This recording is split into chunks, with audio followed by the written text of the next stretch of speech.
Today we're going to be talking about an incredibly important topic, and that is fertility. It's important for many reasons, but one of the big reasons is that people are struggling with getting pregnant now more than ever. We see the data points to almost a 30% decrease in fertility. It's about 1% each year, amounting to about a 30% decrease in fertility. So this is really alarming. The goal of this video is to help you potentially optimize your fertility. We're going to talk about labs, what I'm looking for, where to get them, the supplements, the nutrition, the sleep, exercise, advanced therapies, and so much more that I've done to hopefully optimize my fertility. I am 34 years old, and when it comes to fertility, unfortunately, you don't actually know exactly how fertile you are until you start trying to conceive. So I know that fertility is a very sensitive issue, and if you are struggling with this, my heart goes out to you. Hopefully, you to take away a couple of things that you might be able to do and labs that you could look at to potentially optimize your fertility. So let's get into it.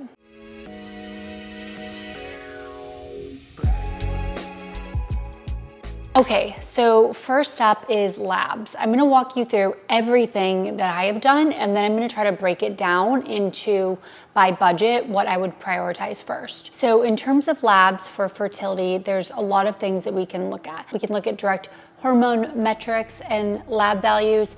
We can do ultrasounds, but I'm just gonna walk you through the whole thing. So the first thing I would consider looking at is, no matter what your age is, I would look at your AMH, so that's anti-Müllerian hormone. That's gonna give you an idea of your ovarian reserves. There are people that are in their 20s with a very high or very low ovarian reserve. There's people in their 30s and 40s with a high or low ovarian reserve. But what this is going to do is give you at least some sort of picture of where you're at currently. If you get a low score, it does not by any means mean that you're not gonna have a baby. You only need, of course, one egg to be a high quality egg. It does not measure the quality of your eggs, but it's going to give you an idea of how many eggs that you have. When it comes to AMH, a very elevated level also could indicate something called PCOS, or polycystic ovarian syndrome. Now, if you get a lab result back that's ultra high and you are concerned, of course, meet with the medical professional and work through the additional lab tests to determine if you have any sort of PCOS. But anyways, AMH, anti-Müllerian hormone, is a test that I would do as soon as you hear this video. My AMH is about 5.8, which is very high for my age, but it is also within the very acceptable range. So I've also had all of the other tests, from intravaginal ultrasound, from my androgens, things like testosterone, checked, and there is no signs of PCOS whatsoever. So I'm 34 and 5.8 AMH. I was super excited about that, knowing that I don't have anything like PCOS. So AMH is the first lab value that you want to look at. The second thing that I would consider doing is just get a full hormone workup. So you're going to be looking at, of course, progesterone, your estrogen. Definitely throw the AMH in there, but we also can look at things like LH and FH. So these are hormones that are released to communicate with the ovary. So that's the second thing, and this is a lab panel. Then we're gonna get into some more in-depth testing, and then we'll talk about imaging. So let's say you get these numbers back, you're really happy with the numbers, or even if you're not, if you have the low AMH, you might want to consider, speaking with the doctor, as I mentioned. But let's say that you have these lab values back, that's great, and you decide you want to try to have a baby. Here are the things that I've done to really focus on fertility and optimize them. The first thing, I think, for the foundation of health is a gut test. So I use a test called the GI Effects by Genova. It's a stool sample. It's not a very glamorous test, but it's incredibly beneficial. We know that an imbalanced gut can not only lead to things like brain fog and skin conditions, but it can also trigger even autoimmune conditions. Leaky gut, poor gut balance can often be linked to things like autoimmune conditions, which then can also make getting pregnant a lot more difficult. So I really wanted to optimize my gut prior to trying to conceive. A gut test is going to tell you a whole variety of things. This is a test that you do have to have ordered by a practitioner. So you can go to the Institute for Functional Medicine. If you're in California or Ohio, you can order this test from my clinic, Live. We'll include links to everything in the show notes, but there are going to be about 4 to 5 segments on the gut test. Things like pathogens and viruses, dysbiosis, any metabolic imbalances, infections. It's going to test for all of these things, and then you can optimize the gut.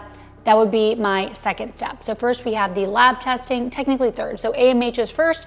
If that's the only thing you want to measure, then the blood work for fertility that we discussed. And then the third thing would be gut testing. If that is already out of your budget, I would really just focus on those three, but I'm going to take it a little bit further. We know that there's a direct link between toxic burden, environmental toxins, and a decrease in AMH or anti-Müllerian hormone. Fourth thing that I would recommend is a total tox burden. So the total tox burden, we have a whole video on it. I'll link it below, but it's going to tell you your environmental toxins, heavy metals, molds, mycotoxins, and so much more.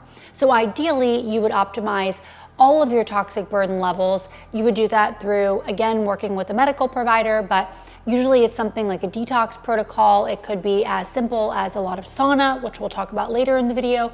Could be as intense as EBU, which is high dose ozone therapy, or even something like therapeutic plasma exchange, which I just recently did, but that can also reduce your toxic burden. So it depends on how high your toxins are and how quickly you want to remove them from your system. But I would definitely consider optimizing that total toxic burden. On the note of total toxic burdens, we're going to take a walk through my home and we're going to talk about environmental toxins and how to reduce them without even testing if you're not able to afford this test. So the next thing that I would look at is your nutrient status. So we know that there are specific nutrients that we'll discuss in the supplement section that can boost fertility. A couple of really popular ones are things like CoQ10, but a Nutri-Eval can actually test your levels of all of these nutrients, and then you know how much you have to supplement in order to achieve a optimal value. So for me, I do the Nutri-Eval 4 times a year. Sometimes if I'm low, I can do a booster shot. Like I recently just had booster shots of CoQ10. You can do an IV therapy to get your levels higher, or you can do supplementation. And there's also a whole list of foods that we can provide a link to that can also increase, specific nutrients. For example, if you're really low in vitamin C, you could potentially eat more citrus, or you could take a supplement, or you could do a vitamin C IV. So there's a lot of different steps, again, considering where you're starting at, how quickly you want to optimize, and your budget. So the next test that I might consider, again, this is really like going super deep into testing. If you just want to optimize everything, you can just stick with the first set of tests if you just really want to get an understanding of where you're at to optimize. But the next test that you could consider doing is a biological age test. So we know that methylation patterns that will present at a biological age test, it is usually better to have a more optimized biological age than, of course, having a much older biological age. So there's an additional test that I'll link. I don't have the box here, but it's actually a telomere test just for fertility. So this I don't have a ton of data on. We're going to put it in the very potential section, but I want you ladies to know about it if it's of interest, because I thought it was quite fascinating. The next test that you could consider is an NAD optimization test. So this is going to tell you where your NAD levels are. We do believe the data is still really coming together that optimal levels of NAD are better for fertility. So I'm really excited about the upcoming information on that. But for me, just to be on the safe side, I do NAD supplementation. I sometimes do at-home NAD injectables. I most recently just did an NAD IV, but I'm always trying to optimize my NAD levels. So if we walk through the tests and think about everything we just talked about, we have AMH, which is going to be the ovarian reserve. What does your ovarian reserve look like? How much time might you have in the future? And how quickly might you want to consider conceiving? That's one test. Then we have just the blood work of the progesterone, estrogen. We have LH, FH that we can look at. And then we're going to get into more of these functional medicine labs, which is going to be the gut test, the total toxic burden test, the Nutri-Eval, biological age testing, NAD testing. And there's another test, let's just say, your hormones are really out of order of sorts. There's a test called the Dutch test, which is this test here. This is a urine test. It's taken over the course of 3 days. This can really give you a much more in-depth look at what your hormones are doing all throughout the day. So this one's really helpful. This you would probably use if your doctor recommends it after seeing your initial blood work hormone labs. But we know that having imbalanced progesterone, estrogen, can actually cause us to have anovulatory cycles. It can, make our periods and our menstruation varied, and then it makes it much more difficult to get pregnant. So this is the DUT test. This is the NAD test that I'm taking. This is by a company called Ginfinity. We have True Diagnostics. This is the biological age test. This is the Nutri-Eval, and then I don't have the boxes here with me for the total tox and the GI effects, but we'll definitely link them in the show notes. Also, I am launching an entire series. We've done a test on the total tox burden, but we'll be breaking down all of these tests in detail with my results, what I'm looking for, and what you might want to look for too. So in terms of fertility, those are the tests that I'm really looking at.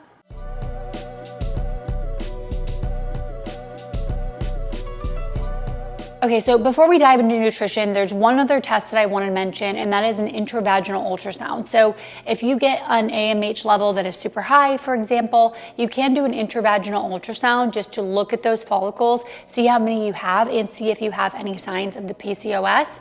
And then also there are one other test that's imaging. It is if you have been trying to get pregnant for a while and can't, it's a test to look at fallopian tubes to see if there are any issues there. So I have not yet done that one, but I am going to do it before we start trying to conceive, just to be able to share it with you guys and have an understanding of my own as well. So those are both imaging, the intravaginal ultrasound and then the fallopian tube test as well. So now let's get into nutrition. Food is so much more than just calories. It's information for your cells. And we know pre-baby, women and men actually have about 3 months that you can really optimize the egg quality for a woman and the sperm quality for a man. All of the things that you eat are literally going to be making up the cells in your body. So for me, I primarily eat a Mediterranean style anti-inflammatory diet. What does this mean? So my diet includes 0 ultra processed foods. The only sort of, let's say, processed foods at all that we even have here are things like a coconut yogurt or, a beef bone broth. So it requires essentially mixing of different materials, or in this case, ingredients. So those are the only type of processed foods, but we really want to stick to single ingredient foods. So we have a lot of steamed broccoli, we have kale, I have bone broth, which I absolutely love and is amazing for gut health. Fermented foods, here we have a yogurt and a fermented beets. So you do want to be careful with fermented foods if you are still working on optimizing your gut health, because it's usually a later step in gut health. But if your gut health is pretty good, you can just incorporate fermented foods, great for the diversity of your gut. I love things like wild caught salmon, wild caught cod, wild caught halibut, scallop. I really like to get diversity into my diet, but also focus on incredibly high quality foods as much as you can. I also eat a little bit of red meat, so I'll have grass-fed, grass-finished Wagyu beef, so everything's the best quality. I have my full diet and nutrition plan on protocol.kaylabarnes.com. We've also done some other video content, but really we're just focusing on eating real foods, reducing your sugar, reducing your glycemic impact. So we want to maintain a more stable blood sugar. I typically wear a glucose monitor, definitely wore one in preparation for fertility, and we'll be wearing one again. So we want to keep more of a stable glucose. So we want about only a 30 spike at each meal. So it's called postprandial glucose. There's a lot of things that you can do to reduce that. So you can have protein and fat before carbs, that can help. You can have a little bit of apple cider vinegar diluted in a shot, that can help for your blood sugar. You can take a walk or do air squats post-meal. That's shown to work wonders for reducing your blood sugar spikes. I'm not having any sort of additional added sugars or refined sugars. Of course, I am not drinking alcohol. We now know, it's kind of funny, in the wellness world, we tried to make alcohol healthy for so many years, and now it's very clear that it is a poison to the body. So no alcohol, of course, no drugs, things of that nature, mind-altering substances. But when it comes to nutrition, keep it simple, focus on real foods, highest quality that you can get, organic or biodynamic if possible, because we know that glyphosate, which is a known carcinogen, is sprayed all over conventionally grown produce. If you can't afford to do all organic produce, you can look at something called the Clean 15. Those are food items that are more often than not as heavily sprayed, so you can oftentimes pick conventional. Also things with a casing or a shell or a peel, things like avocados, maybe bananas. If you're peeling it off and only eating what's inside, that might be something that you can also consider purchasing conventional if you can't do all organic. Personally, I do locally grown as often as possible, seasonal, not in plastic, and of course organic. I even take it to the next step with biodynamic as often as possible. So we really want to focus on a high quality diet. I love lots of high quality fats like EVOO and avocados. I have some fruit mixed in there. I'll have the fruit at the end of the meal to kind of blunt the blood sugar spike with the protein and the fat.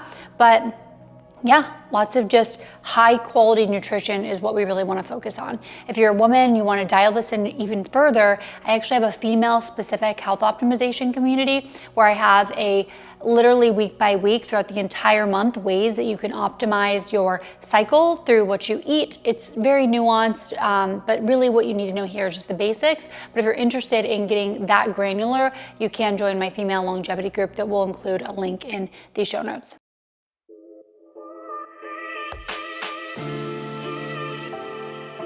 Okay, so now we're going to talk about some supplements that I'm taking in efforts to improve my fertility. There is research on a lot of these. Some of them are a little bit more experimental, and I'll kind of make a delineation there.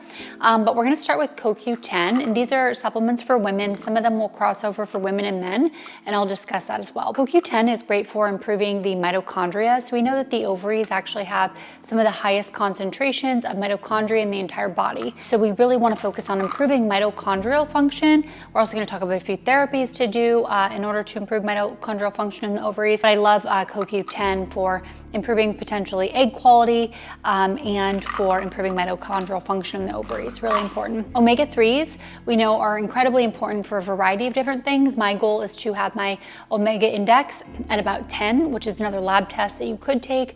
But omega-3s are really important. In studies, anyone over an 8 omega index has about a 4.5 longer lifespan, 4.5 year longer lifespan. Incidences of cardiovascular disease are decreased by about 15 to 30%.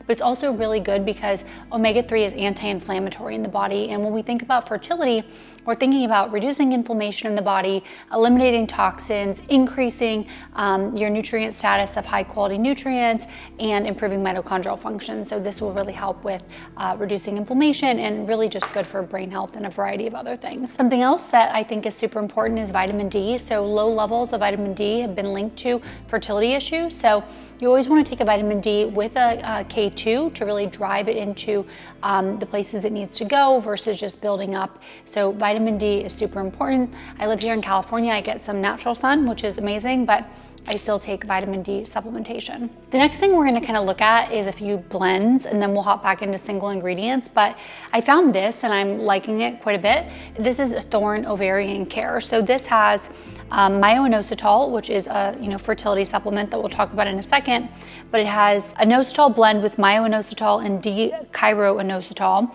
It has the CoQ enzyme 10. It has green tea, leaf extract, pomegranate extract, which I love eating pomegranates, by the way. I didn't have them pictured, but they're loaded with urolithin A, which I absolutely love that. And this has folate as methyl hydrofolate, which is a more bioavailable form. So you could also take something like this, or you could kind of hit all the basics here with something like this too. So this is We Natal. This I have been on for a year and a half, and they have a men's We Natal that we'll talk about in a second. It's also a great multivitamin, even if you're not trying to get pregnant right now, but it has magnesium, zinc, selenium, all really great for thyroid function. Magnesium is also really good for fertility. So is zinc, so is selenium. It has a little bit of copper, some manganese, some chromium, some inositol, some vitamin K2, some vitamin D. We have some vitamin B12, we have biotin, we have panthic acid, choline, which we know that higher levels of choline in babies actually leads to better brain development. Has a little bit of iodine, great for thyroid health there. It has some vitamin A, C, E, I already talked about D, riboflavin, a little bit of niacin, and B6. So this is a really great just overall one-stop shop for fertility. I would start taking this, as soon as you can, because it has a lot of those ingredients that we want for fertility optimization. But if you don't want to do that, you can kind of go this, separate ingredient situation. But either way, I take this and still take, of course, the omega-3. I'm still taking a little bit more D because this is not quite enough. I want to have a little bit of a higher D level, so I aim to have my vitamin D be about 70, and the standard range is around, I believe, like starting at 20 or 30. So we want it 70 or 80. It can go too high, so I don't ever get over 100, but that's vitamin D. We Natal, I love this. I have a discount code that I'll include for you guys. And then if we were going to talk about some of the individual ingredients, we talked about inositol. Can help with specifically women with PCOS, but it's also great, and I take it. It can help with just regular cycles. It can help with egg quality. So I definitely like this one as well.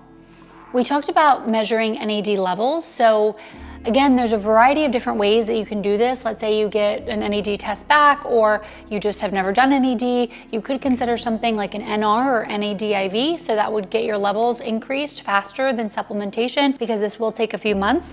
I'm taking the True Niagen Pro. So this is a clinical grade. I think you can buy it as a consumer, but True Niagen does have other just consumer products if you're unable to get the pro version, but this is 1,000 milligrams, so it's pretty high. But you can do, this is actually labeled as NAD, but it's actually the precursor, which is NR. So you can do NR, you can do NMN, you can do NADIV. I do sometimes NAD injectables at home. I have a longevity medicine clinic, so I can get these as prescriptions, and you can chew with a longevity medicine doctor, but this is True Niagen, so I'm really wanting to optimize my NAD levels for fertility. Another thing that I love is glutathione. So this is liposomal glutathione. I also love this company. My friend Shervine owns it. It's called Symbiotica, and glutathione is the master antioxidant. This actually has a little bit of PQQ and CoQ10 in it as well. You want to make sure you're not way overdoing it. So for example, you wouldn't take both We Natal and the ovarian care at the same time. You want to make sure you're in a reasonable dosing amount, and of course always talk with the medical provider anytime you're introducing new supplementation. This is just what works for me, what my team has helped develop, and what I'm doing, but really love glutathione. A few other things that I find interesting, and I just wanted to include it in this video. I've been taking a prescription called low dose naltrexone, or LDN, for several years.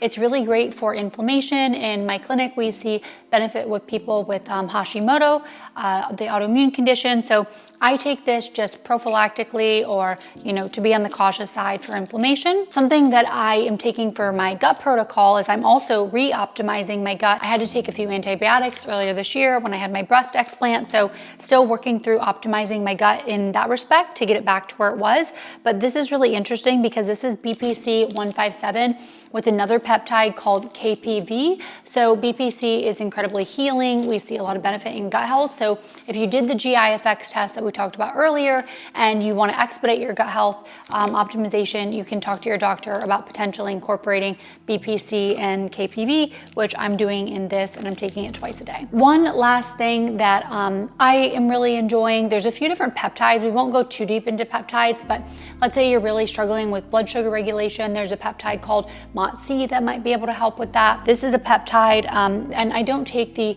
research grade peptides. These are all from my clinic. They're compounded. It's a prescription, comes with my name on it, just for me, compounded for me every single time. But this is thymosin alpha-1, can really help with immune system function, also sometimes reducing inflammation. So this is something that I am currently taking, not specific to fertility, but if you really want to look into peptides for fertility, it is an interesting subject. So mostly this channel is for women, but I do want to include men here because I was the one to, gift my husband these supplements. I actually gifted them to him when we were still dating. He didn't run away. It was great. But this is the male version of We Natal, so also can serve as a great multivitamin.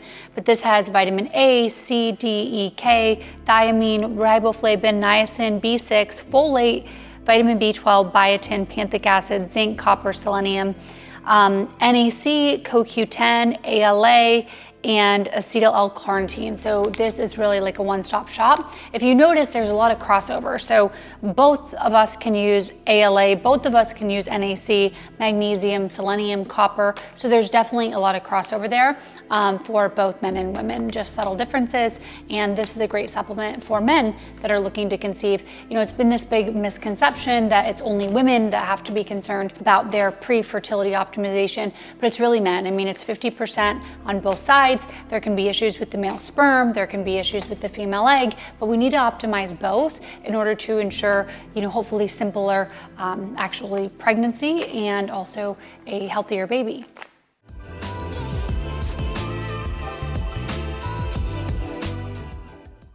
Okay, so now we're gonna talk about exercise. We certainly do wanna be exercising because exercise has so many incredible benefits.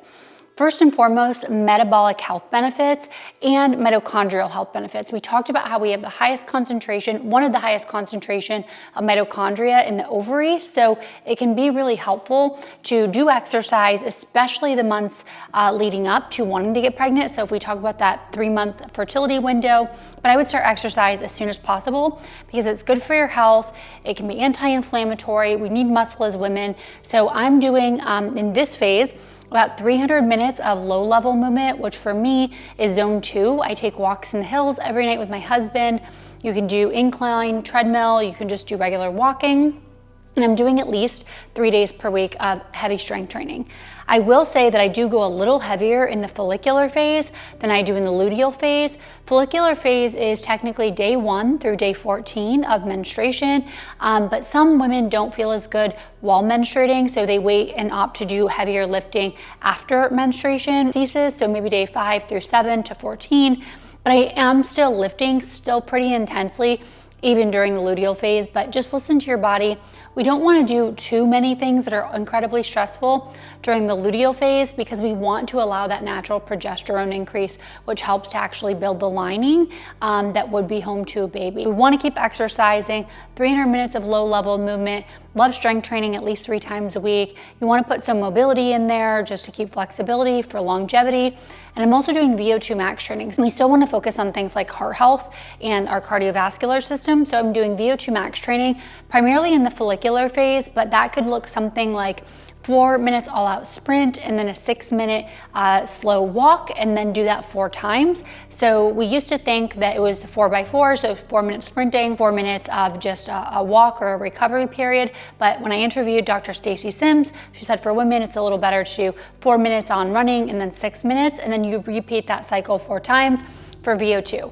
Again, you don't want to overly stress the body. I'm pretty well conditioned. I'm used to working out. So if you are really just about to try to conceive, you might want to take it a little bit slower, but that's what I'm doing even a few months out from trying to conceive.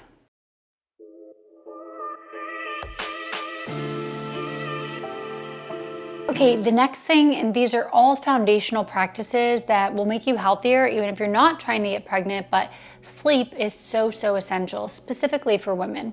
We now know that women actually need more sleep than men, and sometimes even more so during menstruation and in the late luteal phase. So I, just was able to wake up naturally and go to bed. So I go to bed at about 8:30, and I'm typically getting about 8 hours of sleep every single night, whereas my husband can do okay on 7 or 6.5.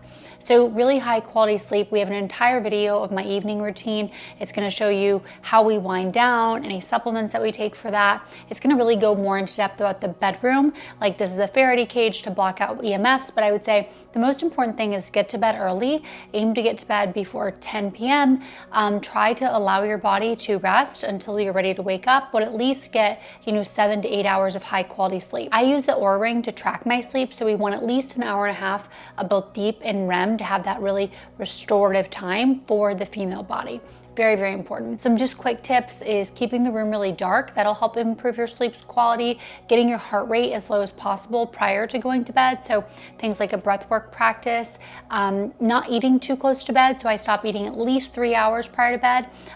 That's really important because if your body is busy digesting food, you won't get in those deeper stages of sleep. And eating food late at night also sends the wrong signals to your body and can suppress melatonin production. So dark room, cool room, we keep ours at 65°F, great for optimal sleep quality. And this is an organic bed. You don't have to go that far, but this really reduces the amount of VOCs and different toxins that can actually off-gas from mattresses.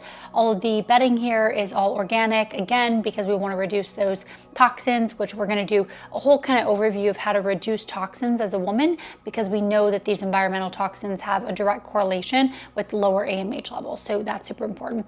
High quality sleep, keep a consistent schedule, also incredibly incredibly important. So try to go to bed and wake up at about the same time every single day versus, staying up super late on the weekends and then waking up much later as well. That consistency is so incredibly important. So the other thing that I really love to use Oura Ring for, and if you have one of these, it can definitely help get a better idea and help you optimize for fertility. We talked about looking at the stress, so the times and stressful periods. We can also look at something called HRV, which is heart rate variability. Mine's usually in the 60 to 70 range. My goal this year is to hit 100. Heart rate variability will decrease based on the amount of external stressors that you have. You can also increase HRV not only by decreasing stress, but also improving your cardiovascular system. But if you see a big tank in your heart rate variability, odds are you're experiencing an incredibly high level of stress. So those are a few things we want to look at. The other thing that I really love is the cycle tracking. So I use an integration with an app called Natural Cycles. So it's Oura and Natural Cycles. It tells you when you're in your follicular phase, you can log symptoms, you can log your mood, and it'll give you a heads up. It has two different modes. One is pregnancy prevention, which will tell you the days not to have unprotected sex, and then it will tell you days to have unprotected sex if you're actually trying to conceive. So we've obviously recently switched it to the trying to conceive mode, which is so exciting because we'll be trying in a few months. So I love that integration. You can also share it with your partner so they know where you're at, and it's really, really helpful.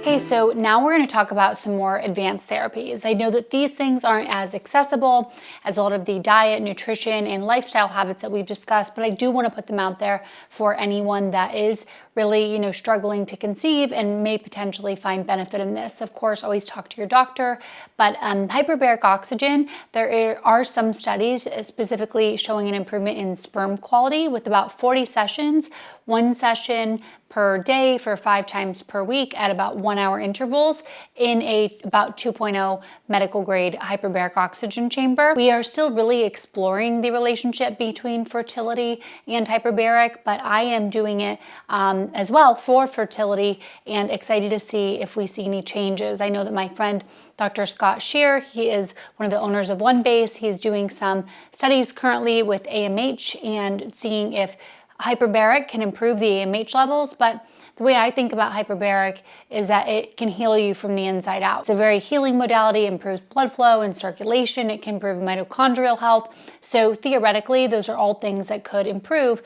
fertility because again, high density of mitochondria, the ovaries require a lot of blood flow. So this is something that I'm doing. I'm doing it I've already done my loading dose protocol. That was 40 sessions over the course of 5 days per week at 1 hour intervals.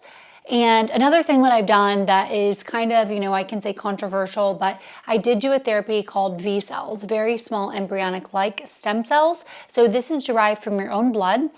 This was a service that we offered at my clinic. And so you had your blood drawn, the platelets spun, and then activated these V cells that they say are living in your blood, and I had them directed at my ovaries. So I wish that I had an AMH before and after to see if that did anything, but I did do that several years ago when we first rolled out this service, and I do know that my AMH right now is good, so I cannot say for sure that that actually did anything, but just throwing it out there that I did also do that in terms of the more cutting edge, advanced therapies.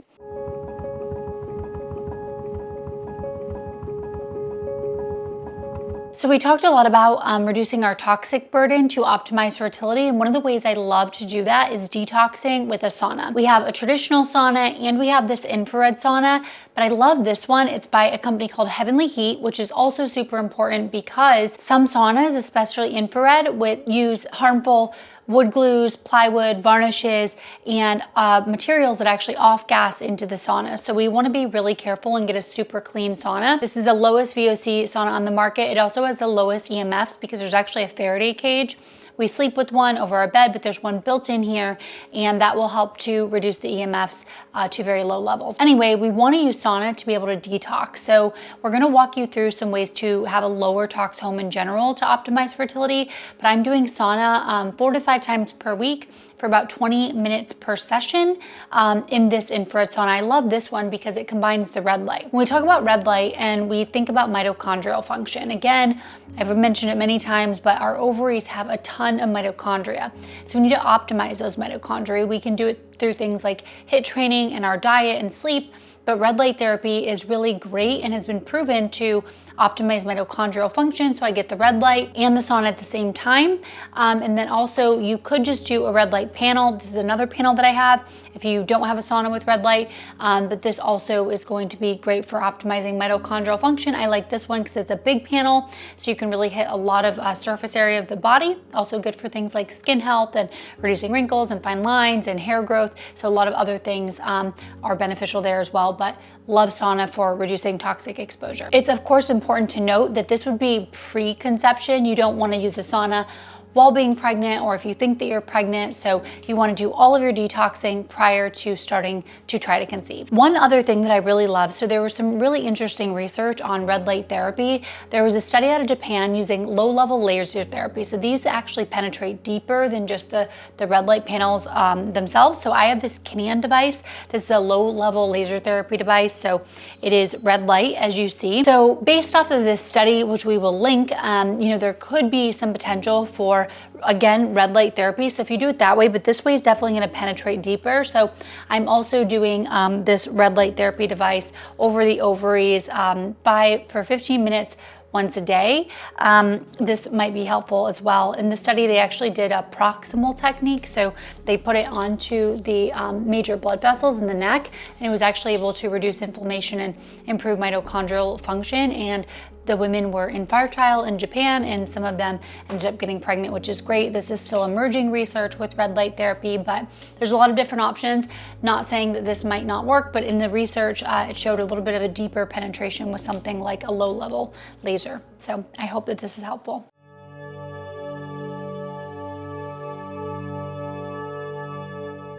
Okay, so we talked about, again, the total tox burden, and we talked about how to detox in the sauna. If you have high levels of toxins, you might be put on another protocol, but I want to talk about a few endocrine disruptors that could just be in your home. So a few things that are important to note: simple things like chapstick, I always get organic, things like body lotions, things that specifically with fragrance can contain hormone disrupting chemicals that we don't want. So I just use something like a raw shea butter that is unrefined.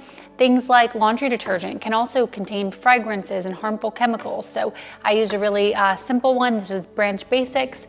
Tap water, we definitely don't want to be drinking tap water because it's loaded with different sorts of toxins. You can look at what's in your water source on the EWG tap water database, but this is reverse osmosis. I mostly drink spring water out of glass, but we're trying to keep our setup condensed here. Your phone and EMF. So I never keep my phone in my pocket right over my ovaries. So this is a Faraday bag that I actually put my phone in at the gym because I wear wired headphones, and if I'm going to have it in my pocket. And then things like makeup. So again, on the EWG, you can type in a brand and you can see the toxicity level or endocrine disrupting, hormone disrupting chemicals in that product. Here's a couple brands I like. I use some Coaz. I like this brand Ilia. Here's another Coaz bronzer. This is a Kara Weiss foundation. So this is all organic, but we want to look for things that have a lower score on the EWG. So you want to stay in the green zone.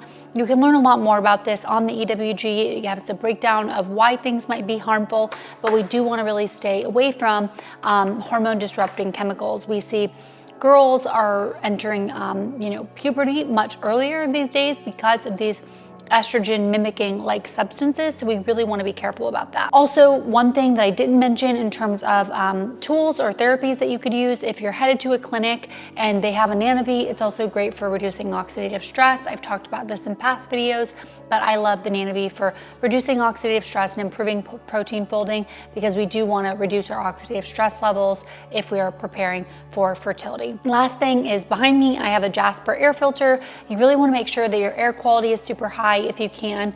So we have 5 or 6 Jaspers. You want to make sure that those units actually cover how large your home is. So that's another really important thing. We want to have filtered tap water. Our drinking water needs to be really clean. Our air quality should be clean. And we essentially want to make our home as low tox as possible. I've also done some other videos and some shorts on clothing, but if you want to really take it to the nth degree, you could do organic or natural fiber clothing with organic cotton, because we know that conventionally grown cotton is sprayed with glyphosate, which again, we want to just reduce our toxic burden in all ways. I would also consider completely eliminating fragrance, because it can have a lot of those endocrine disruptors. Okay, so to end this video off, I want to talk about something personal and something that I've also done to hopefully extend my fertile window, because I am starting at 34, even though I've been able to, reduce my biological age.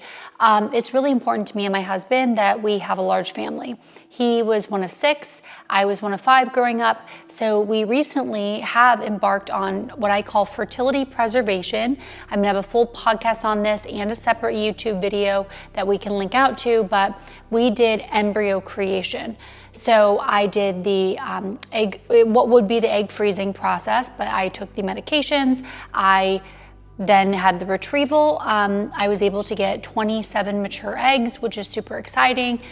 We did not decide to fertilize all of them because of my husband and I's faith. We are going to be using every embryo that we actually create. So we only fertilized a small portion of those. And we now currently have 2 embryos, 1 boy, 1 girl, that are now frozen. And the idea behind this is we'll start to try naturally. And then as I get older and with time, we will have those embryos to use later.